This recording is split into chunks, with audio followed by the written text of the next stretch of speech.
नीलाम्भुजश्यामलं कोमलांगम सीता समारोपितवाम भागम आड़ो महासायक चारु चापम नमामि राम रघुवंशनाथम। लंगड़े की चौकी हनुमंत धाम की जय, लंगड़े बाबा की जय। एक दोहा आता है बड़ा सुंदर परमार्थ का, इस दोहे को आप अपने जीवन में उतारें तो बड़ा लाभ होगा। कौन सा आता है कि वृक्ष कबहू नहीं फल बखे। जो वृक्ष होता है वो अपना फल स्वयं नहीं खाता। वृक्ष कबहू नहीं फल बखे और नदी न सींचे नीर। नदी अपना जल नहीं पीती है। इनका कार्य क्यों रहता है? इनका कार्य परमार्थ के लिए रहता है। परमार्थ दूसरों का उपकार, दूसरों की भलाई के लिए, दूसरों का हित हो। नदी न सींचे नीर। और परमार्थ के कारणे, परमार्थ के ही कारणे साधु धरो शरीर। संत अपने लिए नहीं जीता, संत जीते हैं जगत के हित के लिए, जगत का कल्याण हो। उनका अपना कोई स्वार्थ नहीं होता, उनका यही स्वार्थ रहता है कि कैसे भी करके उनका अहित करने वाला भी यदि कोई होता है तो उनका भी अहित करते हैं। इसीलिए आप देख रहे हैं आज के समय पर कितनी गर्मी पड़ना, ऊपर से मानो सूर्य भगवान ताप बरसा रहे हो, चारों ओर गर्मी उमस, जहाँ तहाँ जंगलों में आग लग रही है, सब जगह सूखा पड़ा हुआ है। इसका कारण क्या है? इसका कारण है वृक्षों का कटना, पहाड़ों का कटना, नदियों का सूखना। ये सब क्यों हुआ? कि हमारे ही कारण। इसके जिम्मेदार हम ही। जगह जगह सारे वृक्षों को काट दिया। पहले तो हमने आसपास वृक्षों के, आप ध्यान रखिए, मंदिर के पास, वृक्ष के पास, नदी के पास सोच समझ के ही घर बनाए।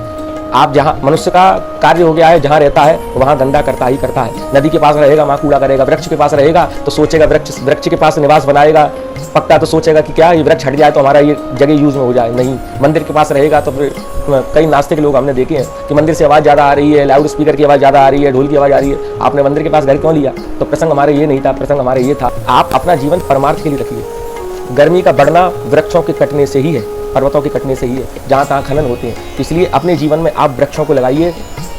देखिए भगवान स्वयं कहते हैं कि जो नदी के चारों ओर, कोई नदी साधारण हो, उसके आसपास वृक्ष लगवाते हैं तो उनको बहुत पुण्य की प्राप्ति होती है। और उससे भी ज़्यादा 10 गुना पुण्य कब है? कि आप जहाँ निवास रहे, आपका निवास है, घर है, जहाँ कोई शुद्ध जगह है, साफ जगह है, वहाँ वृक्ष लगाइए तो हजारों गुना से आपको उसका फल मिलेगा। भगवान पीपल की तो बहुत महिमा कहते हैं, और ये पीपल का वृक्ष जो है वो पूजनीय है, साक्षात विष्णु भगवान का ही स्वरूप है। पीपल आप अपने जीवन में अवश्य लगाइए। पीपल का वृक्ष केवल एक पीपल के वृक्ष को लगाने से हमें कई वृक्ष लगाने का पुण्य फल प्राप्त होता है। वैसे तो पीपल की महिमा का कोई वर्णन नहीं कर सकता। जहाँ ब्रह्मा विष्णु महेश साक्षात निवास कर रहे हैं, तो जहाँ ब्रह्मा विष्णु महेश है वहाँ सारे देवता अपने आप ही तो निवास करते हैं, क्योंकि विष्णु के अंदर ही सारी सृष्टि है और सृष्टि के अंदर ही सारे देवता हैं। जो बेल पत्र के 7-8 पेड़ और बरगद के 7 पेड़ और इसी प्रकार नीम के 10 वृक्ष, अर्थात इन सबको लगाने का फल केवल एक वृक्ष है। यदि आप अर्थ धर्म काम मोक्ष स्वर्ग के जितने भी जो भंडार आप चाहते हैं धरती पर, जो भोगी है उनको भोग भी मिलेगा, ध्यान रखिए। और जिनको भगवान की कृपा चाहिए तो उनको कृपा भी प्राप्त होगी। आप परमार्थ के कार्य अपने जीवन में करते रहिए। अरे साहब, जो वृक्ष सबके कल्याण के लिए खड़े हुए हैं वो वृक्ष हमसे क्या ले रहे हैं? केवल पानी तो ले रहे हैं। और जब वह वृक्ष अपने पैरों पर जब ऊंचाई तक पहुंच जाता है तो हमसे पानी भी नहीं मांगता, वो अपना कार्य अपने आप ही जड़ों के माध्यम से पानी ले लेता है। और हमारे शास्त्रों में यह भी बताया है कि कौन से वृक्ष लगाने से क्या क्या लाभ होता है, चाहे पीपल हो, चाहे नीम हो, चाहे आम का हो, चाहे अनार का हो। मैंने ऐसा ग्रंथों में पढ़ा है, सुनी सुनाई बात नहीं बता रहा आपको मैं। जो मैंने ग्रंथों में पढ़ा है वो आपको मैं बताऊं कि ताड़ का वृक्ष संतान को, जिसके जीवन में संतान नहीं है, तो ताड़ का वृक्ष लगाए तो संतान की प्राप्ति होगी। और नारियल का जो वृक्ष होता है, नारियल का, उस वृक्ष को लगाने से पत्नी की प्राप्ति होती है। जिसके जीवन में विवाह नहीं हो रहा तो उसको पत्नी की प्राप्ति होती है। केवड़ा का वृक्ष आता है, उससे शत्रु का नाश होता है, मन के शत्रु का नाश होता है। अब बाहर वाले शत्रु का नाश क्यों करें? क्योंकि हमारे धर्म ने शत्रु का नाश करना नहीं सिखाया, शत्रुता का नाश हो, भीतर जो उसकी शत्रुता बैठी है। ऐसे वृक्षों पर अलग अलग देवताओं का निवास है। कि जैसे बेलपत्र का फल आप जानते हैं, उस पर शंकर भगवान का निवास है। गूलर पर माँ पार्वती मैया का निवास है। और अशोक का जो वृक्ष होता है वो शोक दूर करने वाला है, उस पर अप्सराओं का निवास होता है। और पीपल का वृक्ष जो है उससे हमको धन की प्राप्ति होती है, व्यक्ति धन बनता है। आप केवल पीपल के वृक्ष को स्पर्श मात्र से, स्पर्श भी छोड़ दीजिए। यदि कोई पीपल का वृक्ष आपके मार्ग में पड़ रहा है और आप उसको प्रणाम भी कर लोगे तो आपको कई यज्ञों का फल तत्काल मिल जाता है। और पीपल के 7 वृक्ष की परिक्रमा आप अवश्य किया करिए, जिससे हमारे धीरे धीरे करके जितने भी पाप हैं, कई जन्मों के पाप हैं, धीरे धीरे करके नष्ट हो जाते हैं।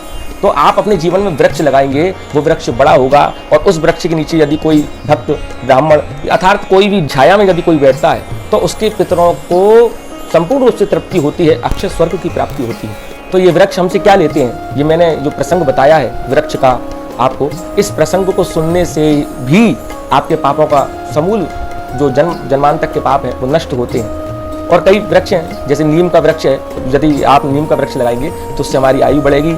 अनार के वृक्ष से, जैसे कि मैंने अभी बताया, अनार के वृक्ष से हमको जीवन साथी मिलता है, हमको पत्नी की प्राप्ति होती है। हमारे सनातन धर्म में वृक्षों को, नदियों को धर्म से जोड़ा है। हम इनकी पूजा करते हैं, इनका नाश नहीं करना चाहिए। जो पीपल के वृक्ष को काटता है या पीपल के वृक्षों में, जैसे कि आपने देखा होगा, वृक्षों में कई कील लगा देते हैं, कोई धातु का प्रयोग कर देते हैं, ये कदाचित बिल्कुल वर्जित है।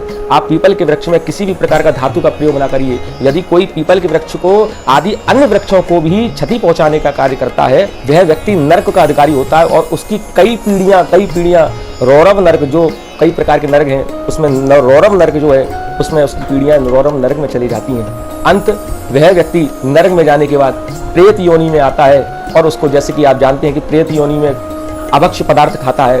इनकी रक्षा कीजिए। एक एक वृक्ष आप अपने जीवन में अवश्य लगाइए। हो सके पीपल का, नीम का, बरगद का, पाकर का, ये वृक्ष लगाने से हमारी आयु भी बढ़ती है और हमारी कीर्ति भी बढ़ती है। हमें अर्थ धर्म काम की प्राप्ति भी होती है, हमको स्वर्ग भी प्राप्ति होती है। अर्थात इन वृक्षों को लगाने से पर्वत, जो जैसे कि आजकल खनन हो रहे हैं, इन पर्वतों को खनन होने से रोकने पर भी हमको स्वर्ग के दुर्लभ भोग धरती पर प्राप्त होते हैं। साधारण वृक्ष को भी काटने की बात नहीं करें। और पीपल के वृक्ष को यदि आपकी मन में ये बात आ रही है काटने की, तो आप समझिए कि आप पाप के अधिकारी हो गए। उसकी जड़ को भी परेशान ना कीजिए। जाने आपने पीपल के पास क्यों बनवाया अपना निवास, क्यों घर बनाया? आपको मालूम थी ये वृक्ष बड़ा होगा, इसकी शाखाएं चारों ओर फैलेंगी। तो मैं स्वयं अपने जीवन में कई वृक्षों को लगा चुका हूँ। परमार्थ के कार्य तो छुपके होते हैं, उजागर होके नहीं होते। यह वृक्ष हमारे पूजनीय हैं, हम इनकी पूजा करते हैं। और यदि कोई काटे, हम काटें, तो हमको तो काटना ही नहीं है, हम इनकी सुरक्षा करें। धरती पर पीपल का वृक्ष साक्षात विष्णु भगवान का ही स्वरूप है। फूल चढ़ाएं, पुष्प चढ़ाएं। कई कहते हैं कि पीपल पर भूतों का निवास होता है, कि नहीं। पीपल की जो जड़ होती है, जिसमें दीपक लगाया जाता है, कई लोग पास में ही लगा देते हैं, जिससे वृक्ष जल जाता है, उसका भी पाप है। इसलिए दीपक लगाएं तो जड़ में लगाना चाहिए, दूर लगाएं जिससे हानि ना हो। पीपल की जड़ में विष्णु का निवास है और पीपल के तन में शंकर भगवान का निवास है और अग्र भाव में ब्रह्मा जी का निवास है। अब बताइए, ऐसे वृक्षों को हम काटना चाहिए?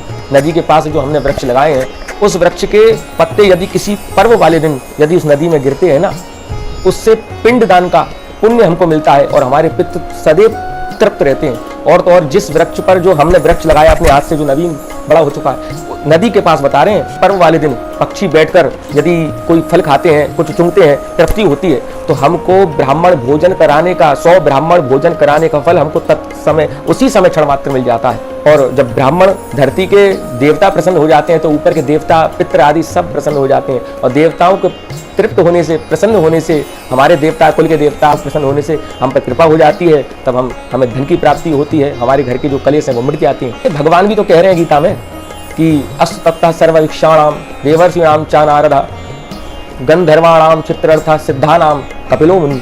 भगवान स्वयं साक्षात वृक्षों की महिमा को गाते हैं और सर्वश्रेष्ठ वृक्ष पीपल है। मैं पीपल पे इसलिए जोर दे रहा हूँ कि जिसको हम पूजते हैं, जिसको हम प्रार्थना करते हैं, जिस पर हम फूल चढ़ाते हैं, दूध चढ़ाते हैं, उसको हम नहीं काटें। हमें जीवन में संकल्प लेना है, हमें एक भी वृक्षों को नहीं काटना, बल्कि हमें दूसरों को उपदेश देना है, दूसरों को ये कथा बतानी है कि ये वृक्षों को लगाइए, पहाड़ों को बचाइए। पहाड़ हमारे जो ऊपर से बादल जा रहे हैं, उनको रोककर जलों की बरसात कराते हैं। इसलिए परमार्थ के काम आप भी करिए, दूसरों से भी कराइए। और यदि आपको ये वीडियो अच्छी लगी तो अवश्य शेयर, लाइक और कमेंट कीजिए। और हमारा चैनल है श्री राम कथावाचक भरत उपाध्याय जी, आप उसको शेयर करिए, सब्सक्राइब करिए और जो कमेंट होता है वो करिए। और इसी के साथ फिर मिलता हूँ आपको कोई ना कोई वीडियो के माध्यम से। ग्रंथ का जो अध्ययन कुछ मुझको बात लगेगी तो वो बात आपके सबके सामने रखूँगा। और जय श्री राम।